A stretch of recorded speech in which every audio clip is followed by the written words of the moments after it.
Yo, what up, everybody? My name is Chris Johnson. Welcome to the Dividend Income Empire. The whole purpose of this course is to teach people how to get passive income, how to invest in dividend-paying stocks, um, and how to take active money, move to passive money. So we want to take active money, the money that we work for, and get paid forever, right? Quick money becomes forever money. Active money becomes passive money.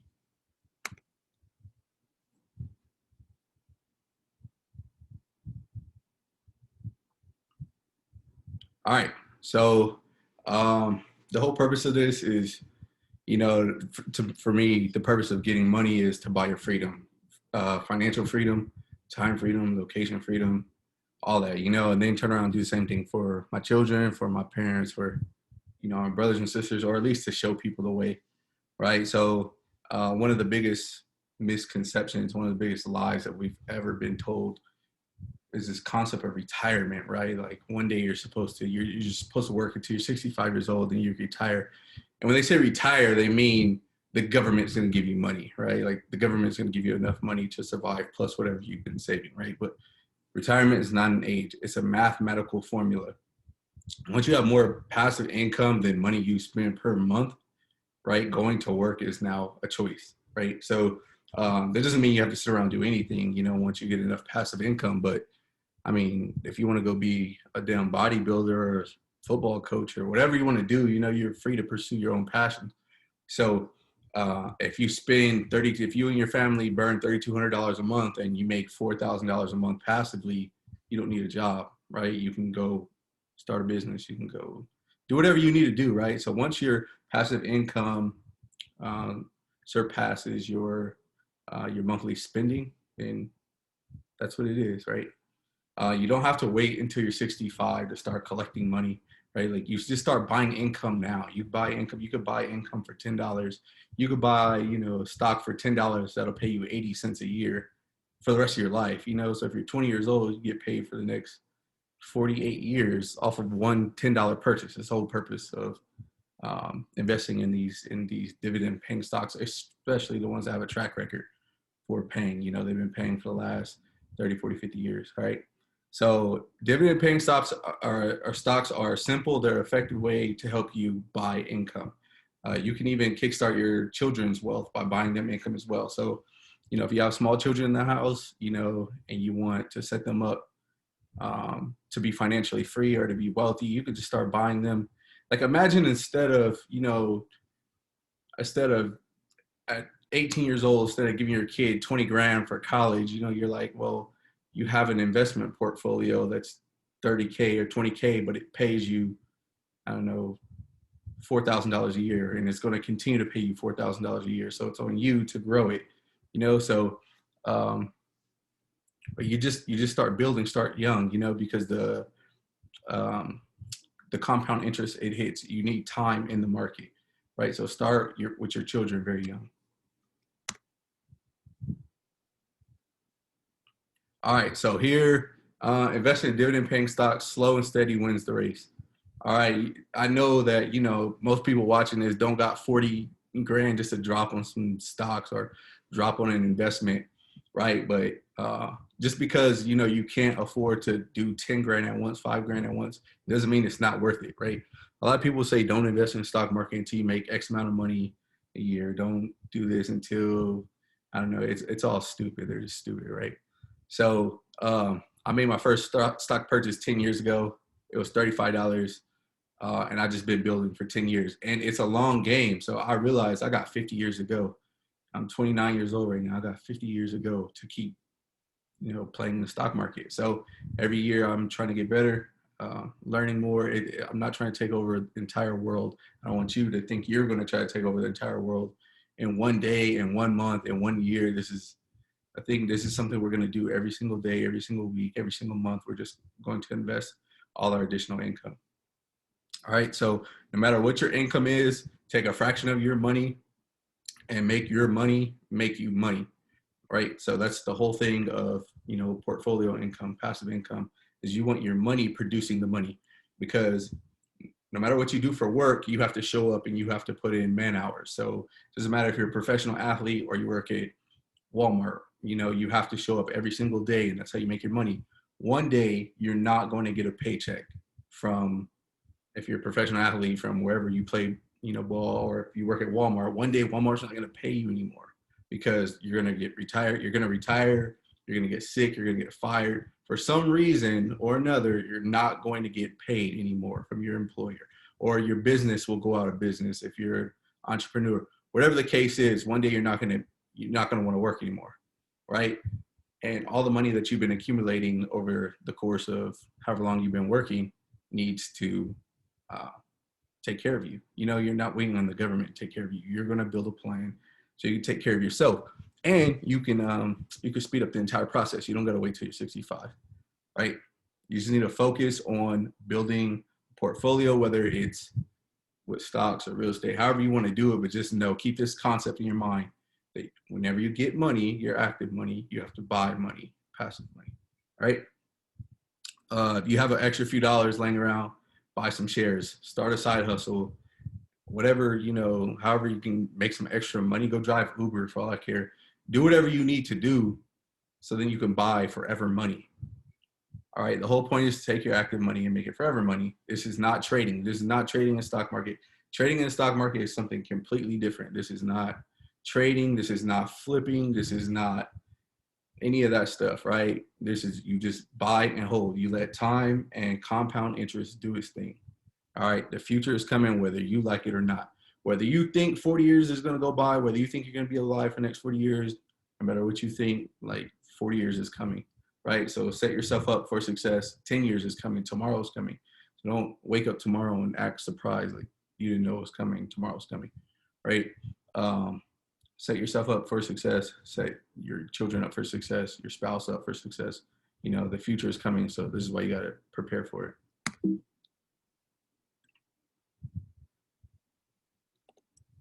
All right, why invest in dividends? Dividends are the purest form of passive income out there, right? You do absolutely nothing. You give a company your money, and then they're going to send you some money. Like, that's it. You don't have to do anything.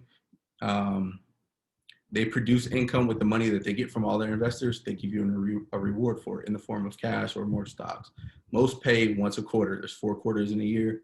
So every 3 months, you're going to get a payment, or some even pay once a month. So every single month, you'll get a payment. All right. So you give very, very smart people your money. They go produce more money with it, and then they give you a reward for it. It's very passive. All right. So what is a dividend? The dividends are just rewards. They're like thank yous. They're paid out to the investors by a company from their free cash flow. So what their free cash flow is so imagine a company has their revenue, and then after, you know, so they get all this money coming in, they have to pay their bills, right? PP&E. So they have to pay for their leases. They have to pay for, you know, these things. They have to pay their employee salaries. They have to pay, they have expenses. And then after all that's said and done, then they have to make their bond payments. The bond holders are the people who lent them money. After that, now the board of directors is going to decide to either kick money back to the shareholders in the form of dividends, buy back their own stocks, reinvest the cash into the company to grow the company, whatever they're going to do, right? So most companies that, you know, you're going to seek out are known for paying dividends, right? So this is what they do with their free cash flow. They pay dividends. All right, so how dividends work. So a company takes their profit and they dish it back to their shareholders in the form of 4 payments, right, every quarter. So let's say a share of Pepsi. So one share is $135.12. As of today, I don't know when you're going to watch this, it's going to go up and down. All right, so every year for you owning 1 share of Pepsi, they're going to pay you $4.09, and they're going to break that $4.09 up into 4 payments. So 1, 2, 3, 4, right? There are 4 even payments. All right. So this $4.09 is represented in a share, in a percentage, by percentage. So that's called your dividend yield, right? So if you're on your phone, you just take this top number divided by the bottom number, multiply that number by 100, and you get 3%. All right. So Um, I want you guys to come over here and look at the dividend history for this company, right? So here's the amount here. This is how much they've been paying. So the first 2 quarters, they're going to pay this $1 and 2.25 cents, right? So just look, go down. Here's their payment date right here. Just go back and see how long they've been growing their dividends. So this company goes back decades, right? It goes back a few decades, but they consistently grow. You notice this number only goes up. So that's a good sign. But anyways, that's how it works. They take their profits and they kick it back to their investors as a thank you. Okay, dividend yields. The dividend yield is expressed as a percentage that shows how much a company pays out in dividends in relation to its stock price, right? So the yield is going to, so sometimes you'll hear people see or talk about yields, or you might say, or hear, yeah, somebody might say, oh yeah, they pay 5%, they pay 8%. That's in relation to the price of the stock. So the stock might go down, which will cause the yield to go up as long as the dividend itself isn't cut by the board of directors. All right. So when I'm thinking about stocks, like I like to use $1,000 because it makes percentages easy, you know? So if I'm thinking of a company that pays 10%, I just say 10% of $1,000. So the way I make it very easy, so I don't have to pull out calculators and stuff like that, is if it pays a 10% yield, I'll say if I invest $1,000, I'm gonna get $100 per year. If I invest $1,000 and it pays 9%, I'm gonna get $90 per year. This per year part is very important because as long as you hold that stock and they don't cut their dividend, you're gonna get it. So you can, in theory, you could have bought a stock in 1980 and still get paid today, right? So that's the way I like to do it. If I spend $1,000, I'm gonna get $100 per year, right? That's the easy way for me to think of dividends, you know, or think of percentages. So, or if it was $100, so if I buy $100 worth of the stock, I'll get at 10%, $10 per year, $9 per year, right? So you just take off that last digit. Okay, so the big companies, the big companies that kind of have grown a lot already, these are the ones that like to kick back the dividends. Companies that are up and coming like to take their free cash flow and invest it back into their company so they can keep growing. So usually the smaller companies, you know, will either not pay that much of a dividend, or they'll wait until they have a lot of market value to start paying dividends, because they want to take all that money and grow the company. So maybe they want to open up more stores, maybe they want to spend more on ads, whatever they need to do to grow it. But a lot of well-known established companies, they kick back dividends all the time. Okay. All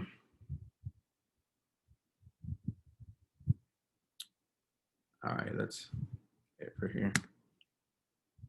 All right, so like I was saying, an easy way is for me to use $1,000 because I can calculate percentages in my mind really quick. So example, this company ABC, right? They're a $100 company. They pay $7 dividend, which is a 7% yield, right? So 1 year later, ABC is up 20%, and you were paid. Sorry, that should say $7, not $70. So the value of the company, you'll see right here, the value is how much you invested, right? That's the value of your investment. This will go up every year. Sometimes it goes down, but most of the time stocks go up.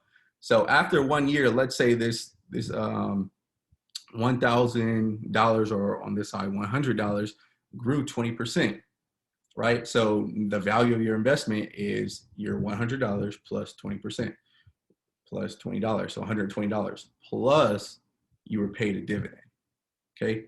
So it's not like saying, what I'm trying to get you to understand is, if you say, if you put $1,000 into a stock and the stock pays a 7% yield, it's not $1,000 times 7%, $1,000 times 7% every single year.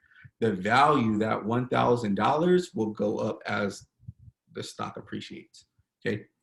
So 1 year later, your stock is up 20%, plus you're still getting the 7% dividend every single year. All right.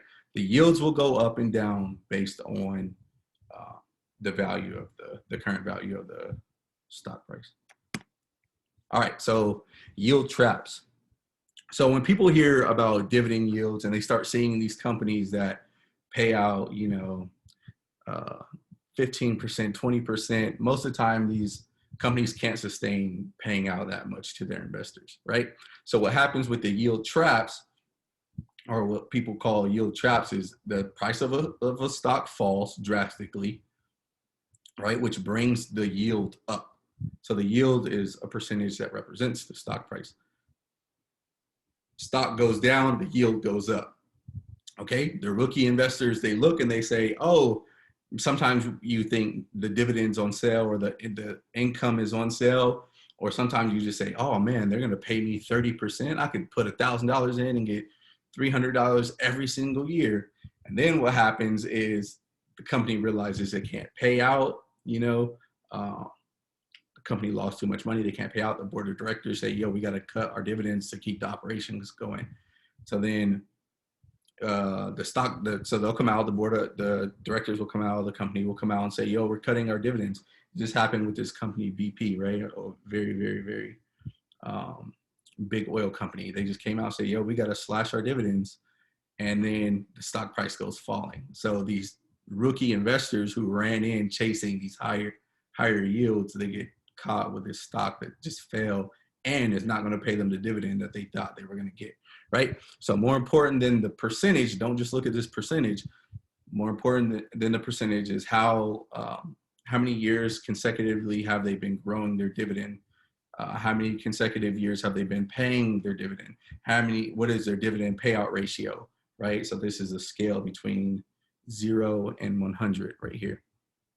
Okay, so you can see their payout ratio is 28.18%, right? So I'll talk to you guys about this payout ratio really quick. So the payout ratio means a 0% payout ratio means the company did not give any of their profits to their shareholders. A 100% payout ratio means they gave all their profits to their shareholders. So how can you grow your company if you're not like reinvesting back into your operation, right? So usually you'll see like some real estate trusts, some REITs, they'll have higher payout ratios, but it just gives you a scale of, how much of that net income is the company paying out to their shareholders in the form of a dividend. All right, so whenever you look up, like when you get into dividend investing, these are going to be two percentages that you see all the time: the dividend yield and the payout ratio. So the yield represents the dividend itself in comparison to the price of the stock, and then the payout is the dividends paid out to the investors in relation to their net income. How much of their profit did they give back to their shareholders? Okay. All right. So a lot of people buy a stock, and then they, the dividend date comes rolling around, or the payment date, and they say, hey, I didn't get a payment. What happened? Well, there's the ex-dividend date, which is the day that eligibility expires, right? You need to own the stock before this date, right? And if there's 4 payouts per year, there's 4 X dates per year. If there's 12 payouts per year, because this company pays monthly, then there's 12 X dates. So every single month, you need to own the stock before that date, right? So for instance, if the X date is Monday, May 5th, then the shareholders who bought the stock on or after that date will not qualify to get the dividends, as they are buying on or after the dividend, the X date.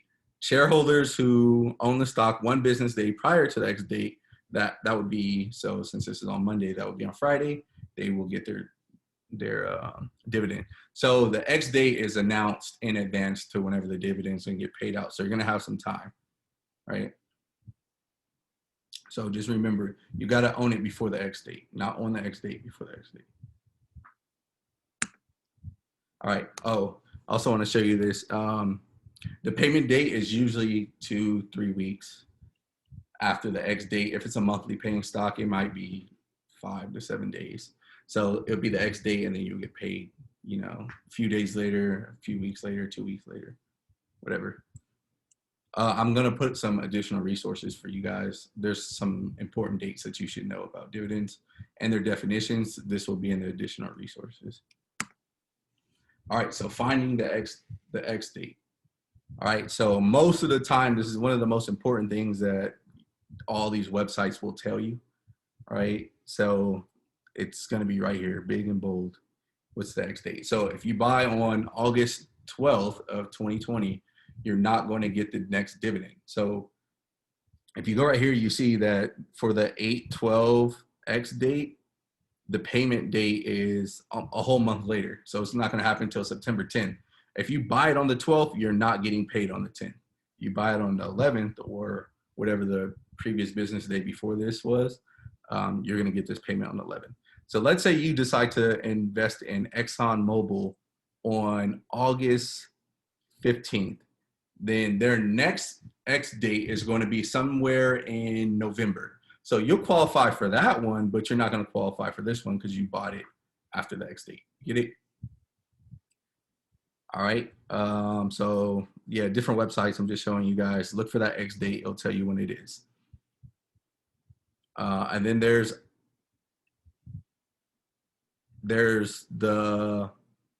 here's an example for a monthly dividend.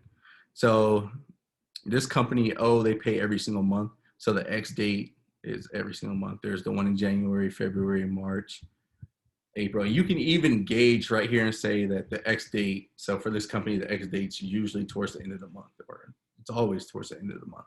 So you know when it's time for you to buy more shares and more shares and more shares, get them in before the X date, so then you can get that dividend on the payment date, on the following payment date, right? So for this monthly one, so let's say this one in January 31st, they paid out 14 days later, right? So about 2 weeks.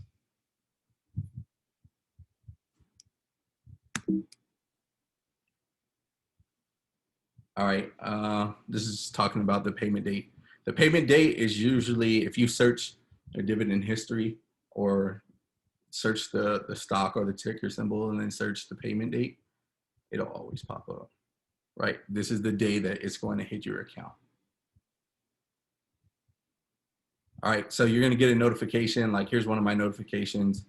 It told me, so sometimes if you have the notifications on your phone, it'll pop up on your phone. If not, when you log into your brokerage account, it'll say, hey, you have an alert, or hey, you have a new notification, and it'll tell you dividend or interest paid. You click on that, it'll tell you what company paid you and how much they paid you. I love getting those things. It's my favorite.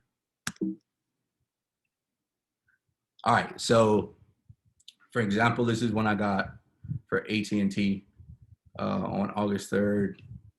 So this is when I click that notification, this is what it says. This is the security that paid me. This is how much they paid me.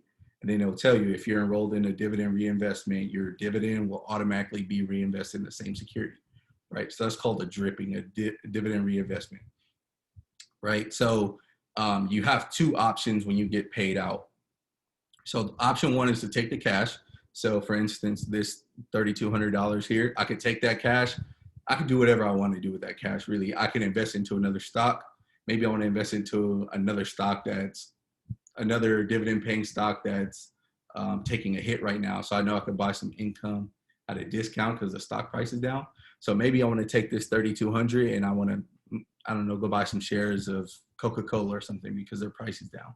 Or I could take this money and just transfer it to my bank account and then go spend it. Or maybe I can pay some bills with it. Maybe I can book my family's vacation. I could do, so that's option one. I could take the cash, right? Do whatever I want to do with it. It's my cash.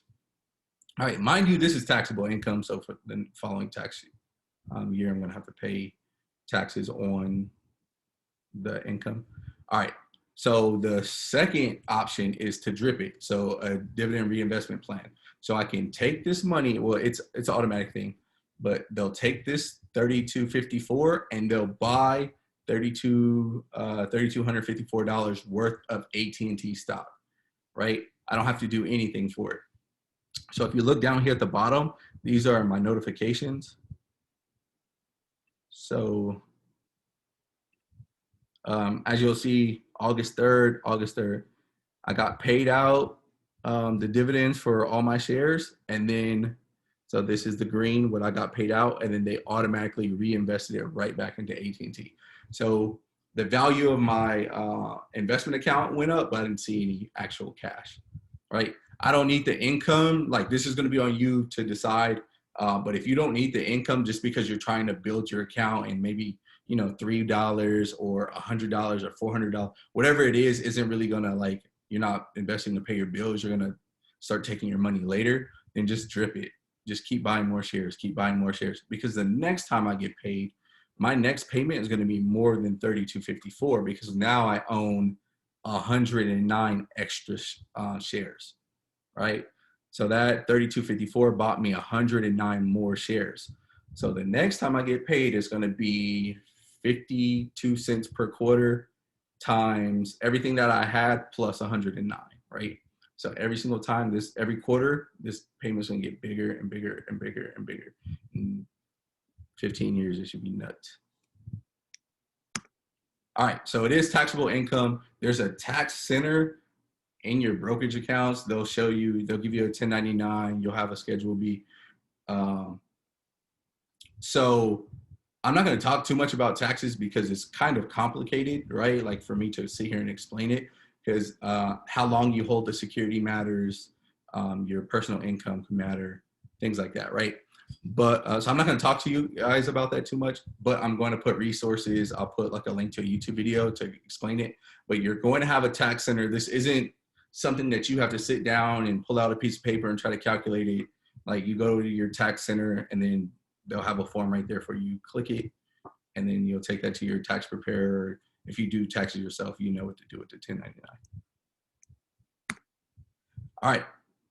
So, like I was saying earlier, reinvesting your dividends. So this is the quickest way to just build and build and build. And what happens is you start to, every time you buy, every time they pay out, every time this company pays out, you buy more of their stock, more of their stock. Sometimes their stock's going to be up. You buy some, it's going to drip down.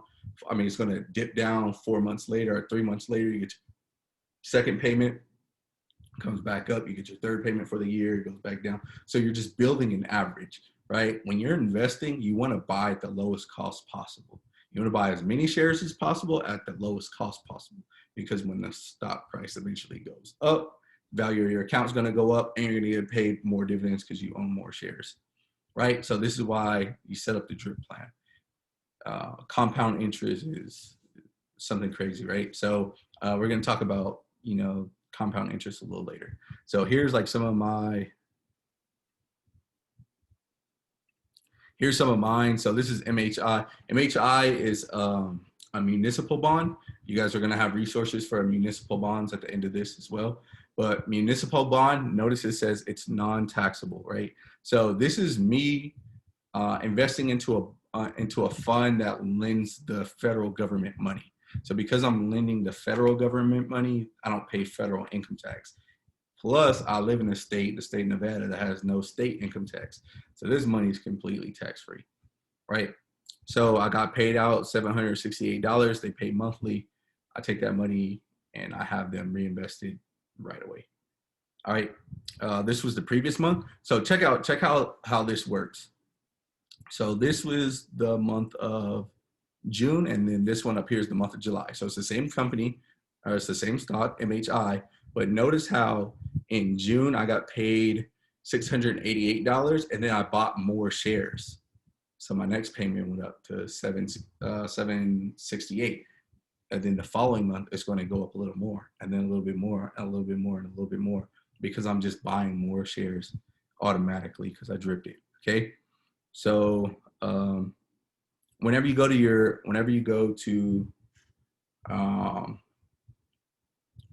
orders, you're going to see like the amount that was deposited, and then you're going to see the amount that was deducted out because they just bought it.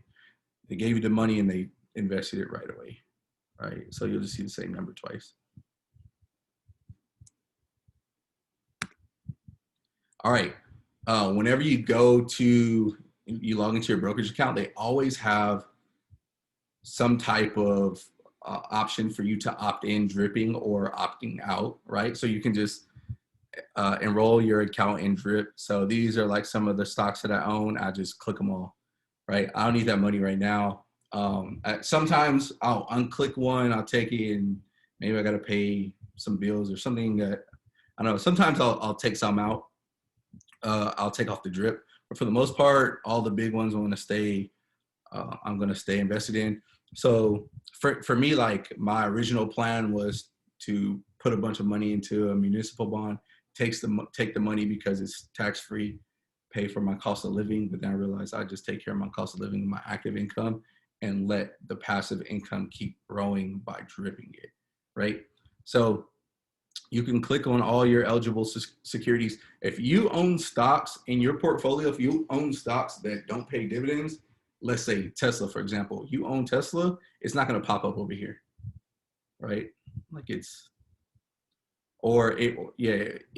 most of the time it won't pop up. If it doesn't pay a dividend, it won't pop up. I think on my other brokerage, it will pop up, but it'll just be blanked out.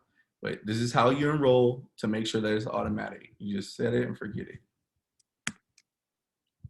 All right, so this is the power of compound interest, and time is the true factor here. Okay, so this is investing in Pepsi, right? This is me investing $10,000. Imagine I've invested $10,000 in Pepsi. In one scenario, I use drip. I drip all the dividends back into my investment, and in the other scenario at the bottom,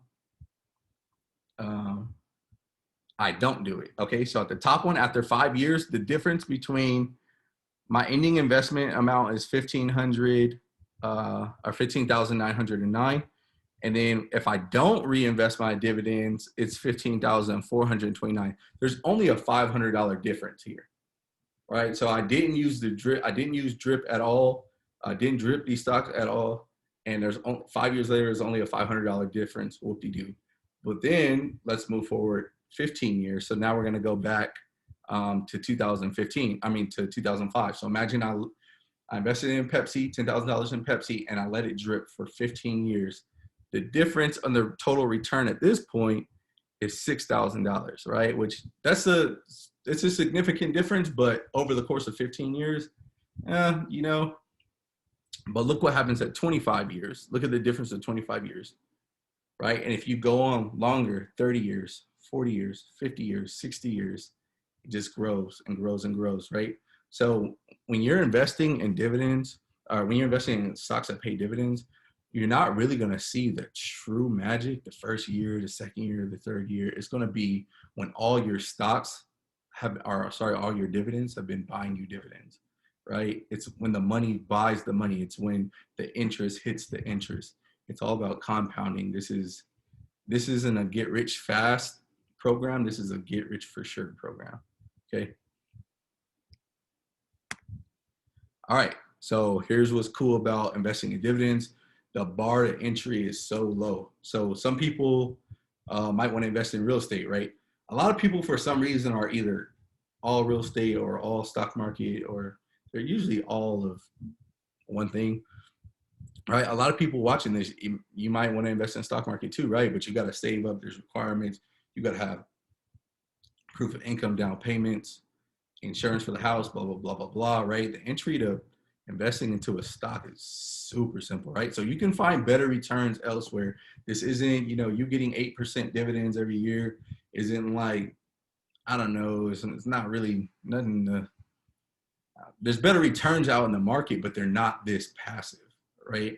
So even like I own, some rental properties, my returns aren't this passive, and sometimes I can't even predict how much I'm going to get because I don't know what toilets are going to break. I don't know what ACs are going to go out, right? So the returns are higher, but there's always something going on. I'm always on the phone with a property management company, on the phone with a plumbing company, on the phone with this, on the phone with that. It costs me some of my time, right? So, but investing in stocks think about it. If you think about it like owning real estate kind of makes sense, right? So if you buy a house, you own the house, you rent it out. You buy a stock, they take the money, they give you the interest payment, or sorry, the dividend payment. So stocks don't have roof leaks. Tenants don't destroy the house. That's what I really like about it. And even what I do is take some of my money that I collect from my tenants, and I buy dividend paying stocks with those. So I'm just trying to create like a whole stream of money, you know? So if I take some money that I make from my active income, I buy a house, I take the money that I'm getting from my tenants, and then I go buy stocks, right? I'm just trying to make sure everything, like I just want to invest everything. All right, so this is how quickly you can, buy stock. You can log into your brokerage account, just like you log into your Instagram account. You go find a stock that pays dividends and you buy it. That's it. And then you just wait. It's that simple. And because it's that simple to get in, it's that simple to get out. This is why a lot of people don't hold their stocks, because you can get out of it very quickly. You just press a few buttons, right? So you can do this. You can buy stocks that pay dividends with $5, with $50, with $500, $5,000, $5 million, $5 billion.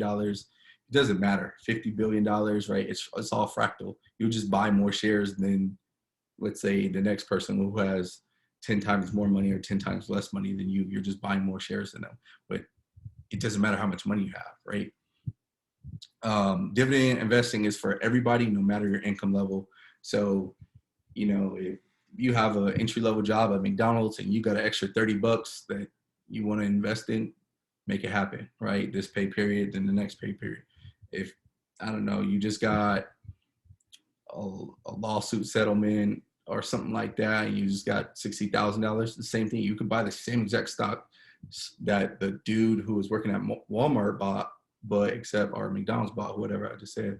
And you just buy this. You could buy the same exact things as him, you just buy more shares of it. Makes sense, right? So there is no set income amount that you need to make, right? It's like if you have some extra money laying around, or you don't know what you're going to do with this money, just invest it, right? Put it away and leave it there for good. So the money I have in the stock market, it's never coming out, right? Like it's not coming out anytime soon. The money, I should say, the money that I have in the stock market for the purpose of investing, right? Sometimes I trade in the market, but for the purpose of investing, if I go broke and I need to go work if I need to go work at the car wash to make money, I'll do that versus selling, this position that's been compounding for me, right?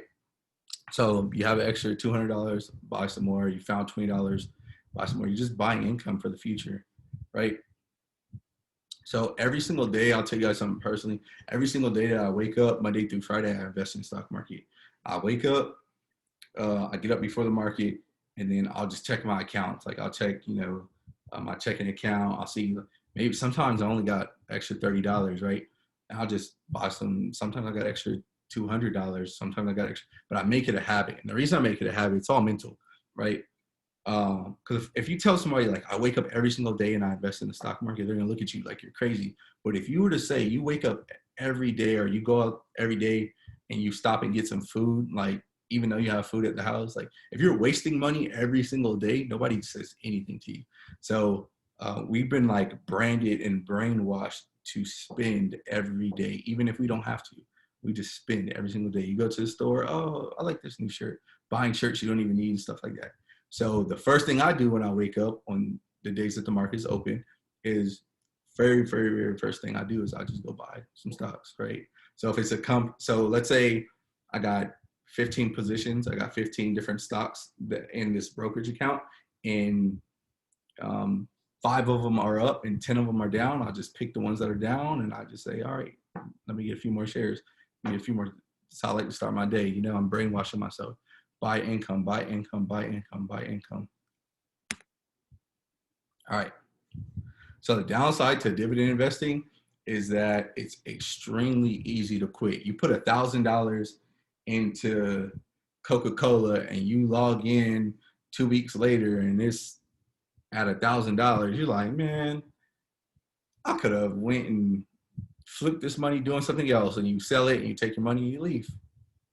Like it's that simple. That's how easy it is to quit. right? Your stocks go down, they might take a while to come back up. Some stocks will go down and come back up in 20 minutes. Some stocks will go down and come back up in 2 years, right? If you sit and you watch it and you let it get to you, it's very easy to quit, right? As fast as you can buy it, you can sell them that quickly too, right? So it's very tempting to do this. So imagine if this was a house, right? So if we're going to compare dividend paying stocks to a house, imagine if this is a house. I can't just call somebody and be like, yo, I'm moving out of this house right now, instantly. Like, you got to call a brokerage, you got to list the house, you got to clean the house, got to get the house ready for somebody to come look at it. It's a long process for you to sell your house, right? Like, you got to do things. But in the stock market, you just press 2-3 buttons and boom, your position's gone just like that, right? So you can panic sell. So imagine like when the coronavirus happened and all the stocks dipped, all these people that had like money in the stock market, they see their account going down, and they sell it. They sell it that quickly at the bottom. Here we are 5 months later from the market hitting the bottom, and we've already recovered.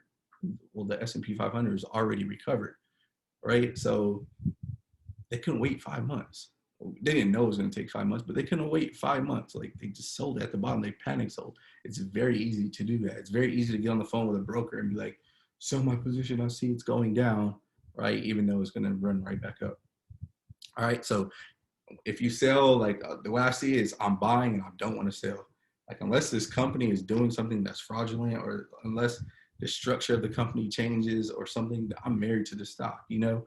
So I'm buying, because if I sell, I'm giving away income from the future, right? So think about this. This is how I like to think about it. If you pay interest, let's say with a credit card, you pay interest, you're stealing money from your future self. So your future self, the Chris in 1 month, is going to have to pay for the decision I just made by swiping my credit card or not paying the full balance, right? So if you spend on interest, you borrow money, you're stealing from your future self. If you invest money, meaning you're going to collect the interest, or you're going to make interest or get paid dividends, then you're giving money to your future self. So I, in no way, shape, or form, want to rob money from my future self. So I just buy it. And like I said, unless this company is doing something shady or something, it can go down for 2 years. I don't care, 3 years. It'll come back up. And while it's down, while the value is down, I'm still being paid every single quarter. All right. Companies can cut, just another downside, companies can cut their dividends when their free cash flow slows up. Sometimes they might run into financial problems and they'll cut their dividends. And if you're investing in that company strictly for the dividends and they just cut it, then you have to make a decision, right? All right. So anytime you're looking at any like company, you can literally go on Google and put Verizon stock, McDonald's stock, Nike stock, Amazon stock, Apple stock, and then the yield percentage will always pop up, right? It's always going to be on the front page, on the home page. It'll always pop up. And if there's no, that's how you know they pay a percentage, because they pay a dividend, because the yield percentage is a representation of the dividend in relation to the stock price. So if it's like blanked out like this, like Tesla, they don't pay a dividend at all. So you could just, if you don't know if a company pays a dividend or not, search it real quick. You see it blanked out like that, they don't pay a dividend. All right, let's say this is the Robinhood app. So this is the stock symbol O. So you can just see right here, oh, they're at 4.4%. And then you look over here, oh, they're at 2.78%. So you know right away, you search something, you'll see that they pay dividend. All right. The aristocrats, so the dividend aristocrats, we'll talk about this. If you have no idea, if you're brand new to the stock market, this is going to be a solid place for you to start, right? These are some of the biggest companies in the world that have the longest track record of growing their dividends year after year after year after year, okay?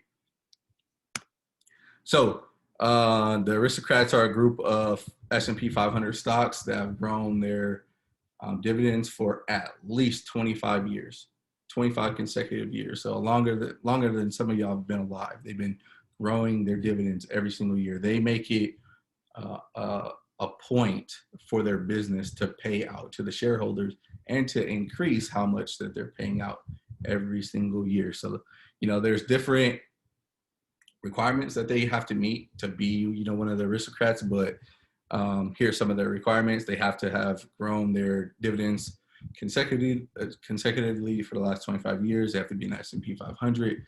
They have to have so much market value, blah, blah, blah, right? So some of these companies have been around for decades, paying dividends for decades, right? Your parents used them, your grandparents used them. Nobody invested in them, though. So, I mean, how long has McDonald's been around? Like, you went to McDonald's as a kid, you don't get a dollar from McDonald's, nothing. You just give them your money when you want to eat. They never gave you anything back, right? Like, that's crazy. AT&T, Coca-Cola, Johnson & Johnson, they make baby lotion. So think about all the stores around the world they got to restock, right? And they've been paying dividends. Like, it's nuts. Lowe's, these are so many companies that we know, and they've been paying dividends this whole time, but you didn't invest, your mom didn't invest, your grandpa didn't invest, nobody invested, right? But you're about to change that. You're going to be the one that changes that. You're going to be the one that hands your kid over a portfolio and says, look, bro, don't mess this up, all right?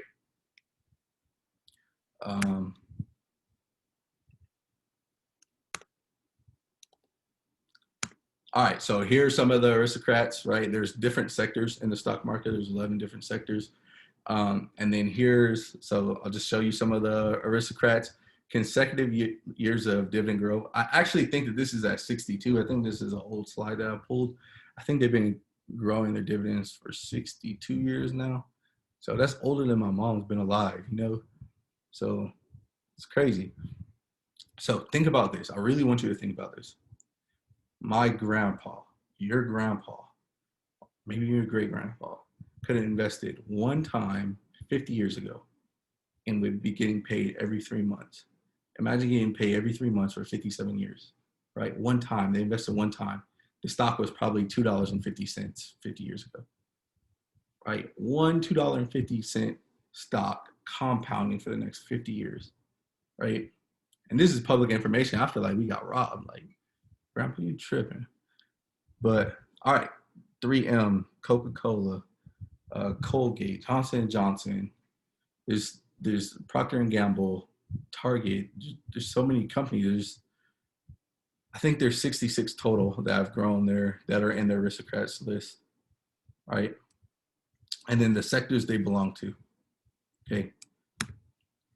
All right, so too many people look at dividends from the 1 year return, right? So for example, somebody might say like, oh, if you invest $1,000 in 3M, that gets me 6 shares. Each share pays me $5.88 a year.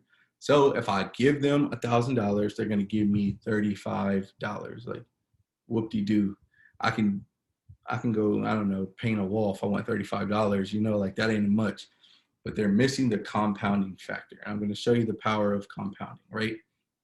So when people start talking like that, or maybe you're even thinking like this, why would I wait one whole year to get $35?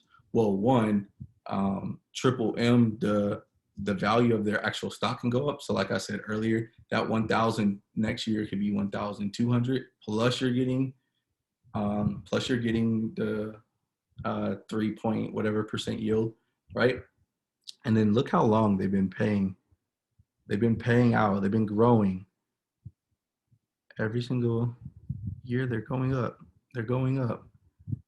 This dividend just goes higher and higher and higher. Like I said, one share, you bought one share 50 years ago, you're still getting paid, right? So I want you also to get out of the mindset of like thinking that active money and passive money are the same thing, right? So you don't say, a lot of times people come on like my social media and they'll say, bro, why would I spend $1,000 to get $35 when I could go flip a car with that $1,000 and I can get that much money, or I can go buy some options, or I could do this, I could do that with $1,000.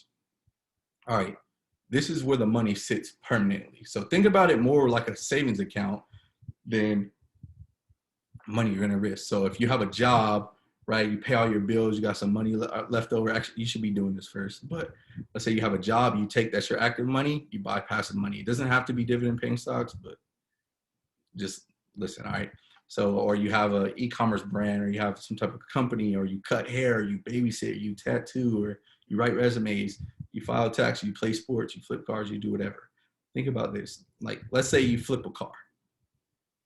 You buy a car for $2,000, you sell it for $2,500, you make $500, right? If you go spend that $500 in profit that you just made, in order to get another $500, you have to go flip another car, right? So remember I was saying, one day somebody's gonna stop giving you money. One day you're not gonna wanna flip cars anymore. One day you're not gonna wanna show up to work anymore, right? But the only way you get money is by trading your time for money. This is why you take some of that money and you buy income, you buy some passive income, right? So if I got $500 from dividend and I took that money and I just crumbled it up and threw it down the toilet, the next quarter, whatever company send me that $500, they're going to send me $500 again. And then if I take that money and I go party in the club, the next quarter, they're going to send me $500 again, right? I don't have to go to work. I'm not exchanging any time for it. So that's the difference. It takes you a while. So making $500, let's say from your e-com brand, and making $500 from a dividend, it's going to take a lot longer for you to build up a position where you're getting paid $500 a quarter from a company, right? It's going to take a lot more time than it is you simply just going to work. But the money is permanent, right? So as long as they don't cut their dividends, that money is permanent, right? So that's the difference. Don't confuse the two. You're rolling this money over, right? You're taking this active money and you're making it forever money, right? All right. So imagine if Grandpa would have invested $1,000 in 3M 40 years ago and reinvested all his dividends. Remember, they've been increasing their dividends for 57 consecutive years. So not only does the stock go up every year, but the dividend goes up every single year. So your dividend is growing and the stock is growing. The dividend is growing, the stock is growing. Dividend growing, stock. All right, so ticker symbol. 3M, you started January 2nd, 1980 with $1,000 until December 31st, 2019. That $1,000 would be worth $340,000 today. So that's crazy, right? So Albert Einstein says compound interest is the eighth wonder of the world. He who understands it earns it. He who doesn't pays it, right? You want to be on the earning side of compound interest, right? Being on the losing side of compound interest is carrying credit card debt, right? You carry the debt gets smacked with interest. You make the minimum payment, so there's still a balance there. That balance gets smacked with interest again. Gets smacked with interest again every single time. You're not even making enough of a payment to actually pay off the principal. You're just paying the interest payments at this point, right? So you want to be on the other side of it.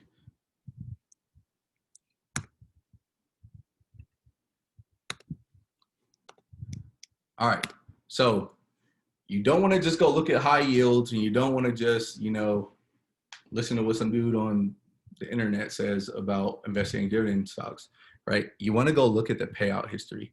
You want to make sure the company has been paying and growing consistently over time. So if last quarter they paid out $1 and the quarter before that they paid out $2, then it went down $1. You're gonna be like, yo, what the heck?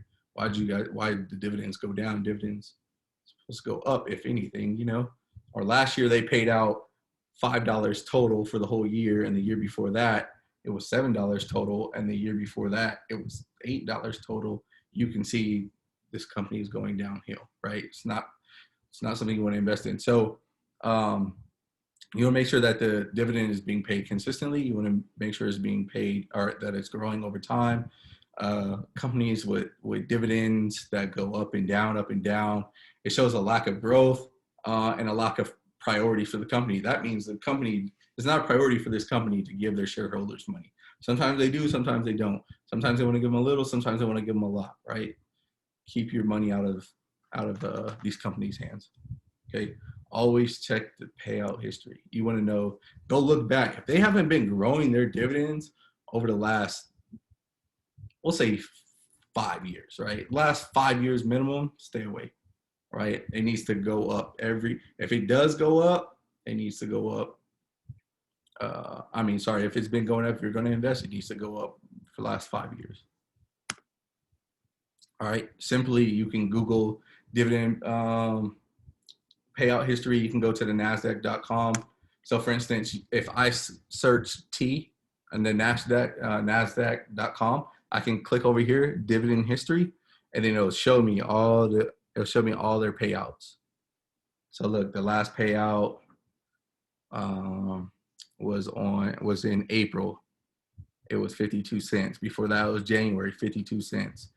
Before that, it was October of last year, 51 cents, 51 cents, 51 cents. So you see over time, it only goes up. All right. You see AT&T only goes up. I talk about AT&T a lot because it only goes up. The dividend only goes up, and it's better than a savings account, right? So if I looked and I'm searching through these payments, and I see over here, there's a 25 cent sprinkled in, and then over here there's a 13 cent sprinkle in. That's a no-go, right? It needs to consistently go up for, we'll call it 5 years at minimum, okay? So you need to go search, look at that history. Don't get caught looking at the yield. Don't get caught looking at any of the other stuff, right? You need to make sure it's consistent. All right.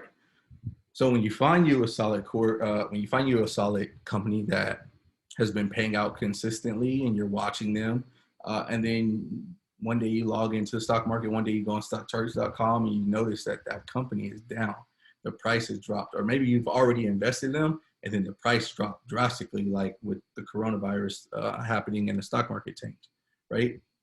What you want to do is go buy more. Like when things are undervalued, you go buy them, because then when they return to value, your stock appreciated, plus you bought income on sale. Okay, so I'll give you an example. The stock symbol is GOOD, GOOD. They do commercial real estate. All right, annual dividend of $1.50. So they pay that out, split over 4 payments. Okay, February 23rd. That was the highest they've been this calendar year, right? February 23rd, the stock was $21.75. So imagine if I would have invested $2,500 on February 23rd when the stock's at its highest price, right? I would have got 114 shares. Those 114 shares pay me an annual dividend of $1.50. That means I would receive $171.22 per year, right? I keep my $2,500, right? I keep those 114 shares. Every single year they pay me $1.71, $1.71. Okay, this is when the stock was at the highest that it's been so far this year. Now, March 16th, when the market crashes, the stock price falls all the way down to $9.54. So the stock price fell more than half, right? So I log in, we'll say to you, you log in March 16th, you're like, damn, man, the market is down. But I believe that, it's going to recover. I think this company's going to be good. You go look at their payout history. You're like, oh, man, they're always making consistent payments. They've been making consistent payments for the last, since 2003. So how did they perform in 2008 when the market crashed, or 2009 when the economy was doing bad? They didn't cut their dividends back then either? Okay, cool. So what you do is you take your $2,500 and you invest it. So now instead of buying at $21.75, you're buying at $9.54. You end up buying more shares. So you buy 262 shares because the shares are cheaper, right? So your 262 shares times $1.50 per year gets you $393 per year, right? So me and you just invested in the same exact company, but you bought the income while it was on sale, and you're going to get twice the amount of money I'm going to get, right? So make sure you go check the history. Make sure you go check their payout history, and then also go see how they did last time. When the market tanked last time, did they cut their dividend?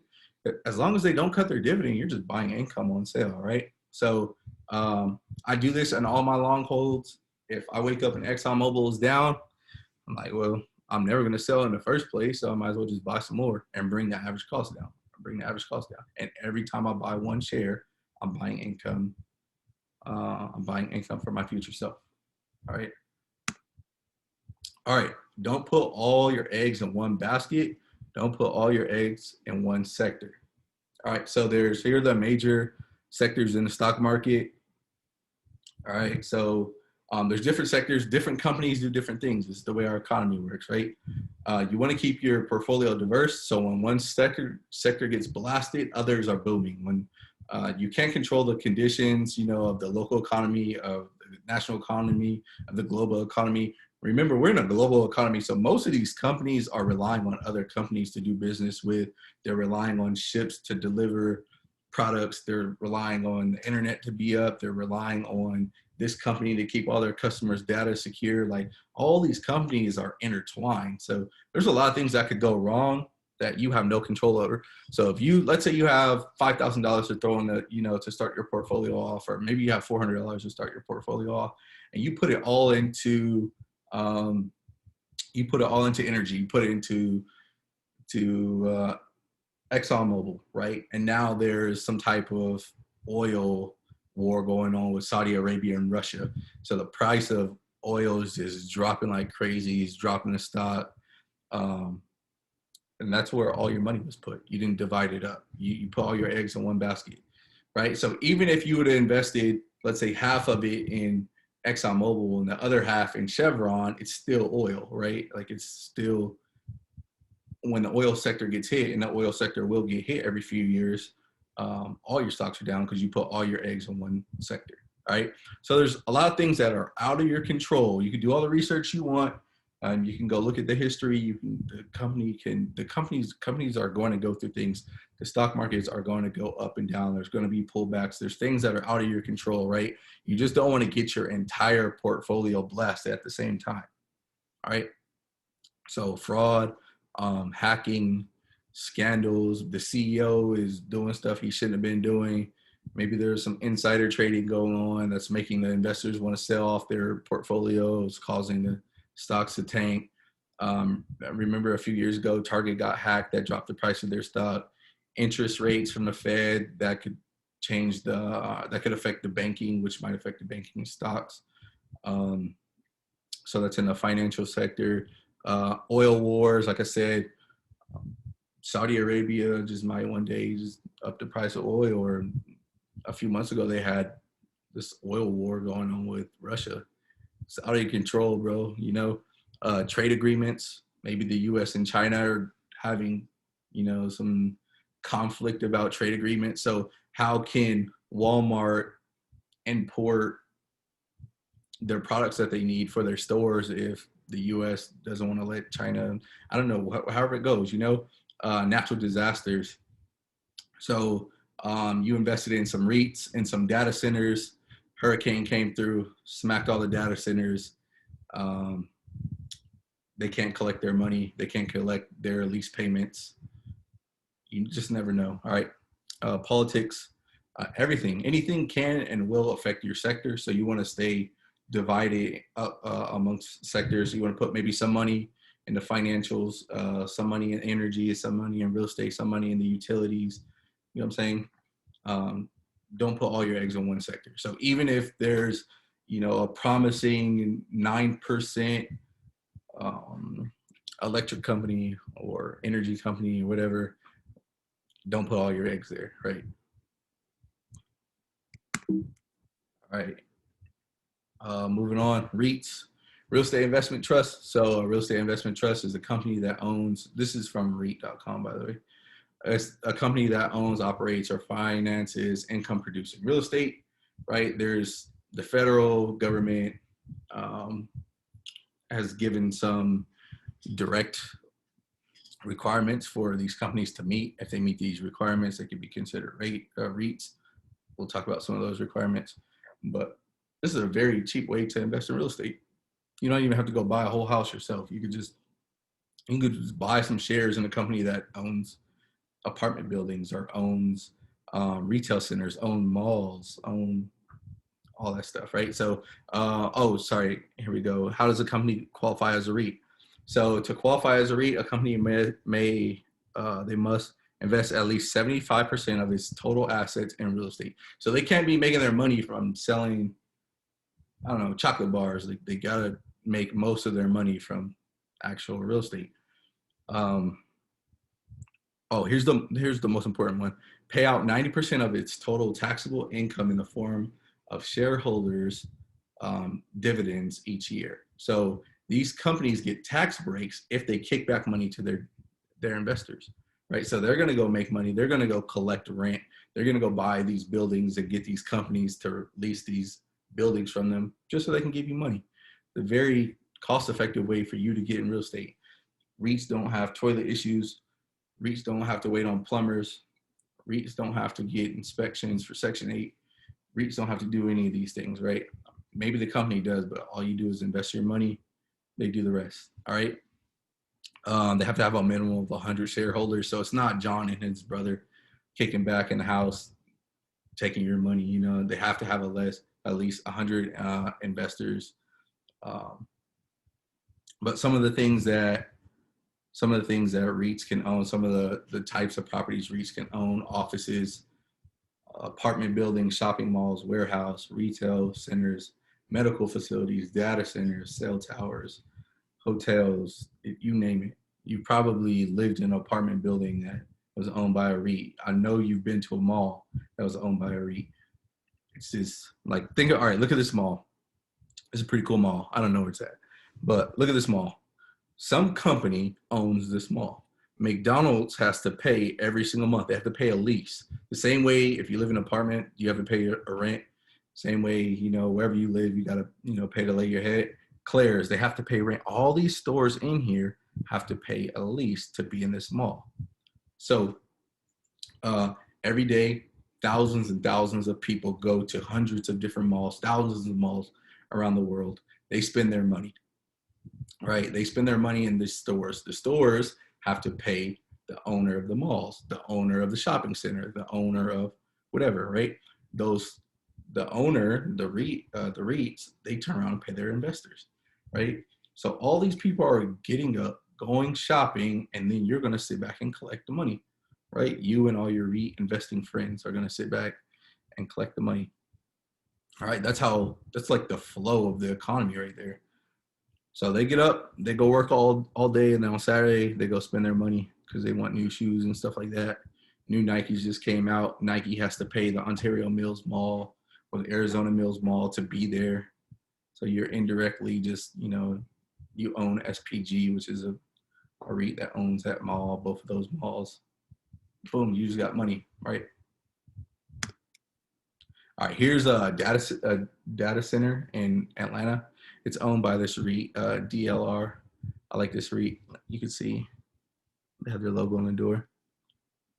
And then here's one of their data centers in Singapore. So you have to think, a lot of these companies they have to store data. They have to put all their information somewhere. Somebody owns the building. Somebody is the specialist in this. So one company is paying another company to store all their data, and then you invested in this company, and now they're paying you monthly, right? So maybe they store, I don't know, maybe they store some data for, who knows, the local university, and they got to keep these machines cool. They got to, you know, the university pays every single month, and then the investors for DLR get paid. All right, data center REITs, healthcare REITs. Like, think about a hospital. So I want you to sit back and think about this. When you like go out and about every day, I want you to think about, how does the money flow? So you go to the hospital, but how do the hospitals make money, right? People, hundreds, thousands of people go to the hospital every day.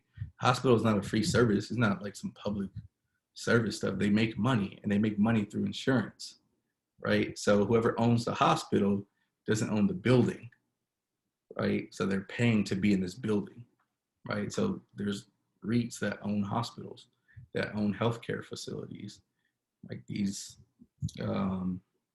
urgent care facilities, right? So the money flows and you want it to ultimately end up in your hands. All right. Apartment buildings. I grew up in apartment buildings. I always have lived in apartment buildings, my whole childhood and shit, most of my adult life too. But think about this. People who live in apartment buildings, who live in anywhere, right? They get up and they have to go to work. And they have to go to work because they have to earn money. They have to earn money because they have to pay their bills, right? So they use their money that they earn with all their time to pay their bills and to shop, right? After you pay your bill, you can go shopping. But they pay these companies. The companies turn around and pay their investors, right? It's all one big cycle. So I love this saying that I don't know where I've heard it, but I love it. All of your bills are someone else's passive income. So you got to pay your electricity bill. That electricity bill is going to kick that money to somebody else. You got to think there's somebody out there that owns so many shares of Southern Electric that, like, filthy rich. They're filthy rich because people need to pay their light bills, right? Like, people are filthy rich because we got to put gas in our car. Like, all of our bills, our cell phone bills, thousands and millions of people use Verizon Wireless. And then when they pay their bill every month, Verizon, kicks this money back every quarter to their investors. So every single bill that you have, mostly every single bill you have, is somebody else's passive income. And we want to be on that side of the cash register. We want people to pay their bills. I'm a big investor in AT&T. I want people to pay their cable bill. I want people to pay their cell phone bill because every quarter I need that money coming to me, right? So all your bills are somebody else's passive income. It's kind of wild when you think about it, like, people get up and go to work to make other people richer. And most of these people are just investors, like you and I. All right. All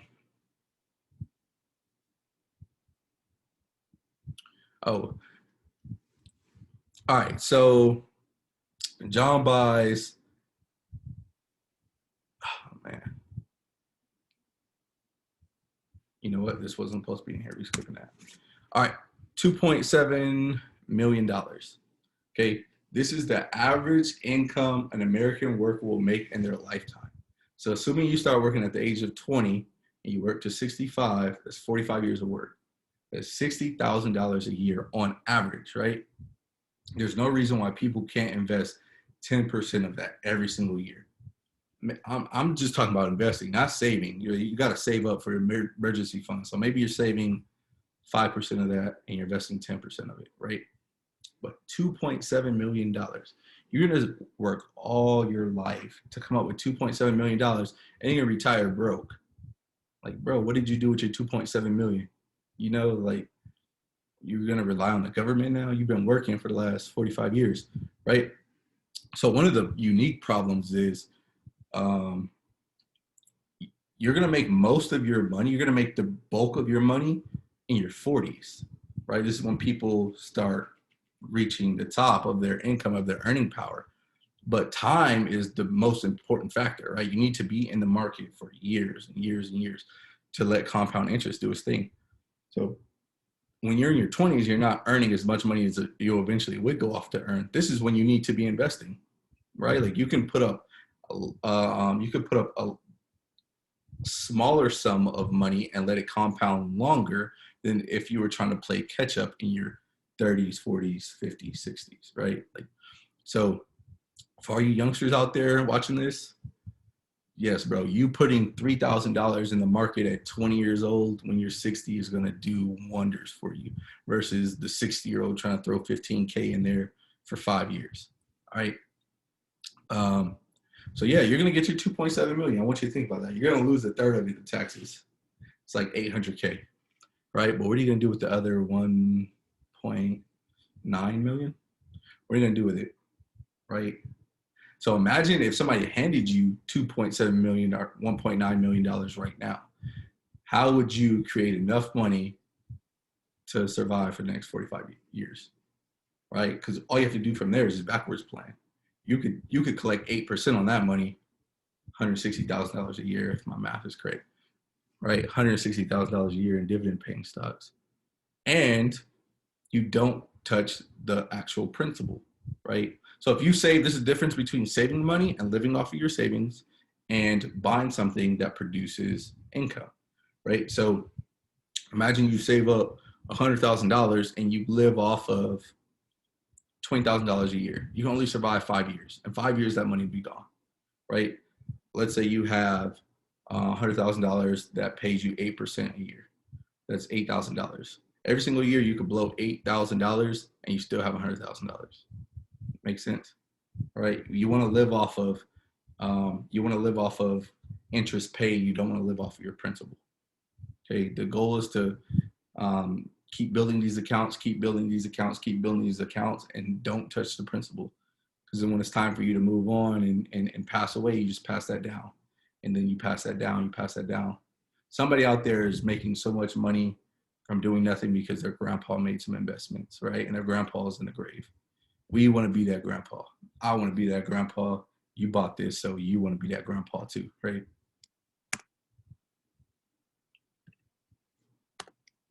All right, so track your estimated income. So if you follow me on social media, sometimes I post this.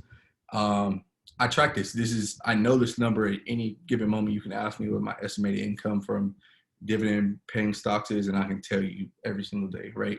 Because I'm playing a game with myself. I'm trying to increase this number. So one account got me over here. One account got me over here. $82,000. If I do absolutely nothing, lay in the bed all day for a whole year, I'm still going to get $82,000 richer, right? They're going to pay me. So simply because I invested my money into these companies. So I work to build a business. I take the money from the business, which a lot of other people go buy fancy shit with, and I just invest it and I invest it. And I come up with new ways to make money and I invest it, I invest it, I invest it. And my goal, by the end of this year is to be at $120,000. My ultimate goal is I want to get paid $500,000 a year for doing nothing, right? Because then when you don't have to do anything, you can do what you want. You can do what you want. You can do what you love, right? So if I want to hang out with my kids all day, if I want to travel the world, if I want to go do this, if I want to go do that, if I want to give somebody a job with paying, somebody $40,000, $50,000, $60,000 to do X, Y, and Z for me when I'm getting, $500,000 a year. So on top of that, I never touched the principle that it took to make the money, right? So, but I start off, like I said, years ago with $35, right? And I just, every day I wake up and I want to play this game to keep building and keep building and keep building, right? So when you go to your estimated income on your brokerage account, it'll tell you the symbol, it'll tell you the payable date. So it's the 13th of August right now. So tomorrow, I'm getting paid $39 from this company. This company will pay me $245 tomorrow as well. I own 367 shares. This one owned 167 shares. So it'll tell you, and it'll just tell you every day when you're going to get paid, how much you're going to get paid, right? This company is going to pay me $900. So I know the next, 2 days, I got $1,000 coming, and I did absolutely nothing for it, except get the money, right? I took my active money and I made it passive. That's the goal, right? So I hope this could be like some motivation for you. But this is how it looks, man. Like, this is real. Like, we hear about people saying, like, we want to get paid by doing this. We want to get some passive income. We want to do something to create some generational wealth. Like, this is it. Because when it's time for me to go, I'm passing this portfolio on.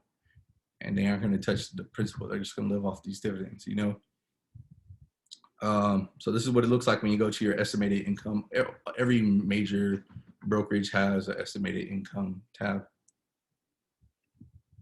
All right. This is just more of that. My goal, I want to get paid every day. I want to keep building up until I get paid every day, or at least every week, right? Make it a daily game. So you should make it a daily game too. When you wake up, you say, yo, I only got $10 to invest today. That's $300 over the month, right?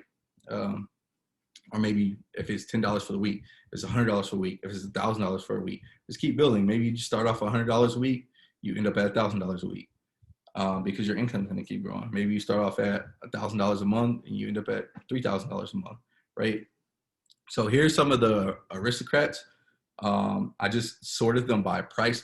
Not saying go buy this company because it's the lowest, the stock is the cheapest for the aristocrats, right? I'm just letting you know, like, you don't have to have $1,000 to buy some income. Like, you don't have to have $1,000 to invest at a time. Like,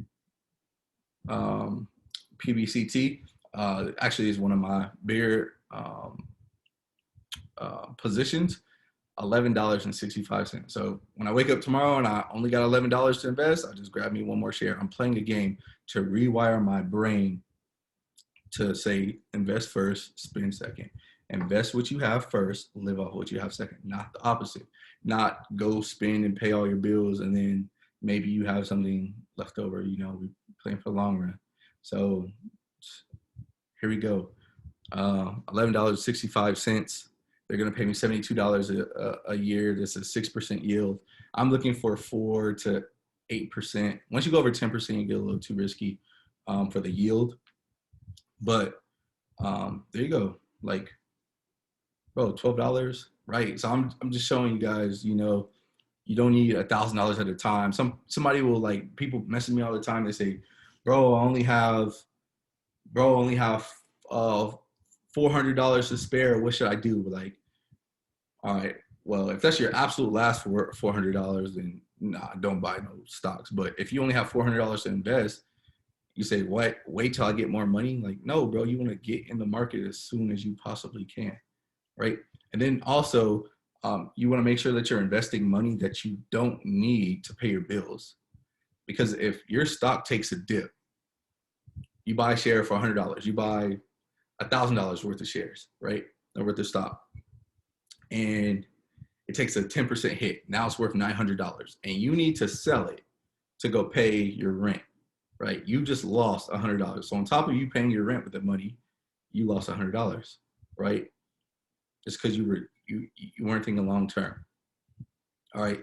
So only invest what you can afford to lose. So when that goes down 10% and now the value is $900 and then it comes back up to $1,000, you're even. Then it goes up to $120, $1,200. Now you're up $200. You didn't have to sell at the bottom just to pay bills, right? Only invest money that you can afford to live without, right? Because you don't want to have to panic sell. You don't have to sell it just to get by. This is permanent money, right? Money that you're putting away forever. All right, so I'm going to leave you guys with this, and then you'll have some additional resources. But I want to stress the importance of active income versus passive income, okay? So here's one of my tweets. You aren't going to get wealthy if you don't know the difference between active income and passive income. You might get rich, but you won't get wealthy. So rich is just having more money than most people. Poor is having less money than most people. Wealthy is having more money than you need, right? So you can get rich, you can have a lot of money, but can you make that money last, right? Longer than your lifetime, longer than, you know, your grandchildren are going to feel your wealth, right? You might get rich, but you won't get wealthy. If you compare flipping houses or rentals or flipping houses to rentals or options to dividends, you clearly don't know the difference. So someone would say, why would I spend $5,000 on dividend paying stocks when I could take that $5,000 and flip blah, blah, blah, blah, blah. Okay, it's because once you flip the money, where's the money going to sit?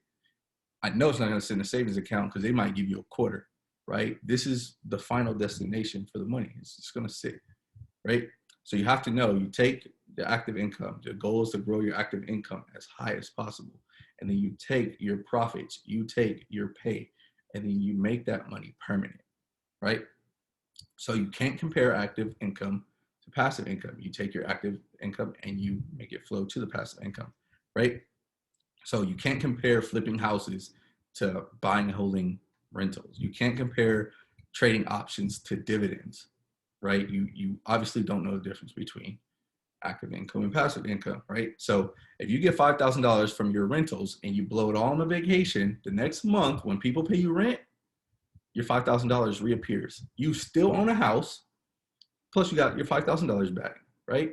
If you get $5,000 because you just wholesaled a house and you blow it, that money's not going to reappear again. You have to go work for it, like I explained earlier, right? You have to wholesale another house to make the money appear. We want to have enough wealth where if a mishap happens, if an emergency happens, you know, that money is going to come back to our account, right? So active income versus passive, please understand this, right? So if I'm saying invest $5,000 in dividend paying stocks and you tell me, why would I wait all year for $500 when I could take that $5,000, flip 3 cars and get $2,500 profit each? It's active income versus passive income. Once you go flip those cars, then come back, bro. So flipping the cars is getting the money. Going to work is getting the money, right? Starting a brand, taking your profits from your company is getting the money. You have to park your profits somewhere. And it can't be in a savings. Savings accounts are just for emergencies, man. Like it can't, you $40,000 in a savings account, I don't know what you're waiting for, bro. Right? You have to park your profits somewhere so that you buy assets that appreciate or pay you income, right? Buy income. Get money, buy income. All right. So far too many people don't understand this. I always see them arguing. I'm like, why would I wait all year for $35? Like, bro, you're only looking at year one. It's going to compound for the next 50 years, right? Once your passive income is more than the money that you need every single month, then going to work is a choice. You can have the freedom to do whatever you want to do. So if you start this at age 18, by age 30, you could have reached financial freedom, or you develop some high income paying skills. Maybe you launch a business, maybe you do whatever. You create a side hustle, put in some extra hours, but take that money and buy some permanent money, right? Quick money becomes permanent money. Active money becomes passive money. You get the money and then you buy the income. Thank you guys for watching the Dividend Investing Empire, the Dividend Income Empire. There's going to be some additional resources for you at the end. Make sure you go through all these resources. Make sure you look through all these websites. Make sure you watch all these YouTube videos. You'll have my email. You can email me if you have any questions. If you're an absolute beginner to the stock market, I would suggest that you start with the aristocrats. I'll go through the list of the aristocrats. Maybe buy some companies that you're familiar with, and then just see how you feel. Make sure, okay, I have $200 over here. I'm not blowing a hole in my pocket. I'm not trying to spend it. Get used to the idea of putting away money forever. For your kids, for your grandkids, for your grandkids. We're here to build legacy, all right? One day we're going to get older. This fly shit isn't going to matter anymore. The jewelry, the cars are going to get old. All stuff's going to, you're going to look back and say, what do I have to show for it, right? So we want to make sure our kids feel this wealth. We want to make sure our kids get the knowledge. We want to make sure our kids stay wealthy. Yeah, thanks for tuning in, y'all.